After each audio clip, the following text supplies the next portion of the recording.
नमस्कार मित्रांनो, आज आपण अग्निहोत्र याबद्दल माहिती घेणार आहोत. अग्निहोत्र हा दैनंदिन केला जाणारा एक यज्ञ आहे. सूर्योदय व सूर्यास्त वेळी घरातील वातावरण पवित्र करण्यासाठी अग्निहोत्र यज्ञ केला जातो. हिंदू धर्मातल्या विविध परंपरांपैकी एक म्हणजे अग्निहोत्र. अग्नी हा पंचमहाभूतांपैकी एक. अग्नीला अत्यंत पवित्र मानलं जातं. अग्निहोत्राच्या माध्यमातून सूर्य आणि चंद्राद्वारे प्राप्त होणाऱ्या उच्च शक्तियुक्त ब्रह्मांड ऊर्जेला योग्य पद्धतीने ग्रहण करता येऊ शकतं. अग्निहोत्राशी संबंधित बरंच संशोधनही करण्यात आलं आहे. अग्निहोत्र सूर्योदय आणि सूर्यास्ताच्या वेळी करायला हवं. अग्निहोत्राची वेळ साधण्यासाठी पंचांगाची मदत घेता येऊ शकते. आयुर्वेदानुसार अग्निहोत्रामुळे अनेक व्याधींवर उतार मिळतो व आरोग्य वाढीला लागते. सूर्योदय तसंच सूर्यास्ताच्या वेळी गायीच्या तुपात बुडवलेल्या अक्षता अग्नीमध्ये अर्पण केल्या जातात. यज्ञ करण्यासाठी तांब्यांच्या चौकोनी भांड्यात अग्नी प्रज्वलित केला जातो. यात गौऱ्यांचा वापर केला जातो. अग्नीमध्ये 2दा आहुती देताना वेदमंत्रांचा जयघोष केला जातो. सूर्योदय आणि सूर्यास्ताच्या वेळी म्हणायचे 2 मंत्र असतात. या व्हिडिओमध्ये अग्निहोत्राबद्दल तुम्हाला संपूर्ण माहिती मिळेल. व्हिडिओ शेवटपर्यंत नक्की बघा आणि व्हिडिओ जर आवडला तर व्हिडिओला लाईक करा आणि चॅनलला अजूनही सबस्क्राईब केलं नसेल तर चॅनलला सबस्क्राईब करा. अग्निहोत्र दररोज करा. सुख, समृद्धी, आनंदी, उत्साही, निरोगी जीवन प्राप्त करा. अग्निहोत्राचे स्वरूप आणि प्रक्रिया. सूर्य ऊर्जा देतो आणि घेतो.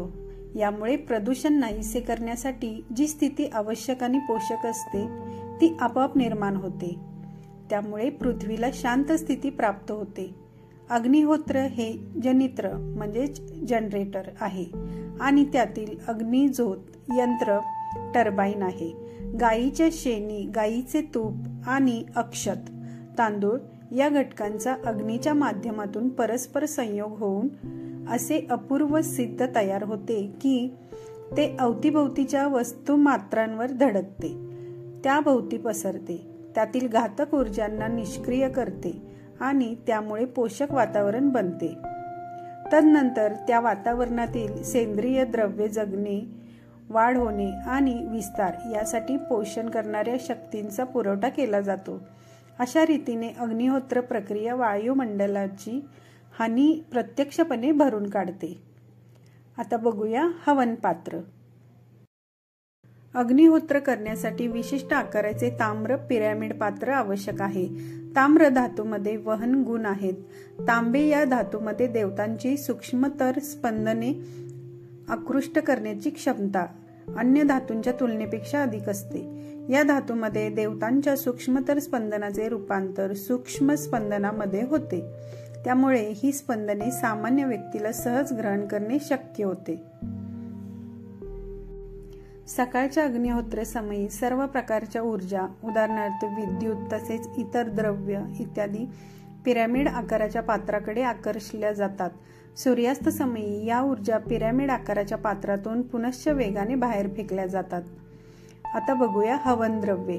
अग्निहोत्रात वापरली जाणारी माध्यमे सात्विकतेचा पुरस्कार करणारी असून ती नैसर्गिकतेवर आधारित आहेत. हवन करताना गायीच्या गौऱ्या, गायीचे तूप आणि अखंड तांदूळ वापरले जातात. हे घटक त्या त्या तत्वाच्या स्तरावर अग्नीच्या संयोगाने सूक्ष्म वायूची निर्मिती करतात. हवन द्रव्यांचे महत्त्व. 1. तूप आणि शेणाच्या गौऱ्या अग्नीतून उत्पन्न होणाऱ्या सात्विक ऊर्जेला जडत्व प्राप्त करून देऊन त्यांना भूमिमंडलाकडे आकृष्ट करून घेऊन त्यांचे भूमिमंडलात गालिच्या सारखे आच्छादनात्मक पांघरून अंतरण्यात अग्रेसर आहे. नंबर 2. तांदूळरूपी आहुती सदृश सात्विक घटक हा अग्नीतून उत्पन्न होणाऱ्या सात्विक ऊर्जेतील तेजाला धुराच्या रूपात मध्यमंडलात घनीभूत करून देणारा आहे. आता बघूया गोवंशाच्या गौऱ्या. गाय वा बैल यांच्यापासून मिळणारे शेण घ्यावे. त्याच्या चपट्या आकाराच्या पातळ गौऱ्या थापाव्यात आणि सूर्यप्रकाशात वाळवाव्यात. जेव्हा सूर्याच्या उन्हामध्ये वाळवले जाते तेव्हा सूर्यरूपी तेज तत्वातून चैतन्याचा प्रवाह शेणात आकृष्ट होतो. गौऱ्यांमध्ये ईश्वराकडून चैतन्याचा प्रवाह आकृष्ट होतो. गौऱ्यांच्या प्रज्वलनातून वातावरणात वायू स्वरूपात चैतन्याच्या प्रवाहाचे प्रक्षेपण होते आणि वातावरणाची शुद्धी होते. नंबर 2, तांदूळ. अक्षता. अखंड आणि पॉलिश न केलेल्या तांदूळामध्ये ईश्वराकडून आकृष्ट झालेली मूळ तत्वे टिकून राहतात. तांदूळांना पॉलिश केल्यामुळे त्यातील मूळ ईश्वरी तत्वे लोप पावतात आणि त्यांना कृत्रिमता प्राप्त होते. तांदूळांचा दाना भंग पावल्यास त्यातील सूक्ष्म ऊर्जाची अंतररचना विस्कळीत होते, म्हणून तो चैतन्य प्रदायी अग्निहोत्रासाठी अपात्र ठरतो. यासाठी अक्षता म्हणजेच तांदळाचे अखंड दाणेच वापरावेत. आता बघूया गाईचे तूप. गाईच्या दुधापासून सिद्ध तयार केलेले लोणी मंद अग्नीवर तापवावे. पृष्ठभागावर पांढऱ्या रंगाचा पदार्थ दिसू लागल्यावर गाळणीतून गाळून घ्यावे. ते द्रव्य म्हणजेच तूप अग्निहोत्राच्या अग्नीत हव्य पदार्थ म्हणून हे उपयोगात आणला असता ते वाहन प्रतिनिधी या नात्याने सूक्ष्म ऊर्जांना वाहून नेण्याचे कार्य करते. गाईच्या तुपात शक्तिशाली ऊर्जा अवगुंठित झालेली असते. आता बघूया अग्निहोत्राची कृती. अग्निहोत्रासाठी अग्नी प्रज्वलित करणे. हवनपात्राच्या तळाशी गौरीचा लहान आकाराचा एक चपटा तुकडा ठेवावा. त्याच्यावर गौरीचे तुकडे तूप लावून अशा रीतीने ठेवावेत. गौरीच्या उभ्या व आडव्या तुकड्यांचे 2-3 थर, की त्याद्वारे आतील पोकळी हवा खेळती राहील. नंतर गौरीच्या एका तुकड्याला गाईचे तूप लावून पेटवावा आणि तो तुकडा हवन पात्रामध्ये ठेवावा. थोड्या वेळात गौऱ्यांचे सर्व तुकडे पेट घेतील. अग्नी प्रज्वलित होण्यासाठी हवा घालण्यासाठी हात पंख्याचा उपयोग करावा. अग्नी पेटवण्यासाठी रॉकेल सारख्या ज्वलनशील पदार्थांचा उपयोग करू नये. अग्नी निर्धूम प्रज्वलित असावा, म्हणून त्याचा धूर निघू नये.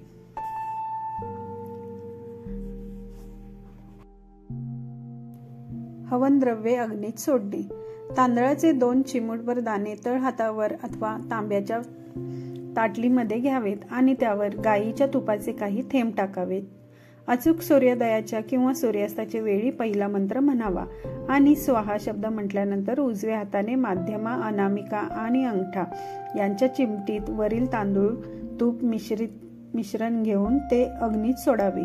बोटाच्या चिमटीत मावतील एवढे तांदूळ पुरेसे आहेत. दुसरा मंत्र म्हणावा आणि स्वाहा शब्द म्हटल्यावर उजव्या हाताने वरील तांदूळ तूप मिश्रण अग्नीत सोडावे. मध्यमा आणि अनामिका यांना अंगठा जोडून म्हणजेच आकाशरूपी निर्गुणाच्या बळावर अनुक्रमे तेज आणि आप या प्रवाहित लहरींच्या सहाय्याने हवनीय द्रव्याची पात्रात आहुती द्यावी. तेज तत्वाच्या लहरींमुळे देवता जागृत होतात आणि आप तत्वाच्या सहाय्याने देवतांकडून येणाऱ्या सात्विक लहरी भूमिमंडलाकडे प्रवाहित होतात. म्हणून देवतांना आवाहन करताना मध्यमा आणि अनामिका यांना आकाश तत्वरूपी अंगठ्याची जोड दिली जाते. हवन करताना मध्यमा आणि अनामिका यांना अंगठा जोडून केलेली मुद्रा असावी.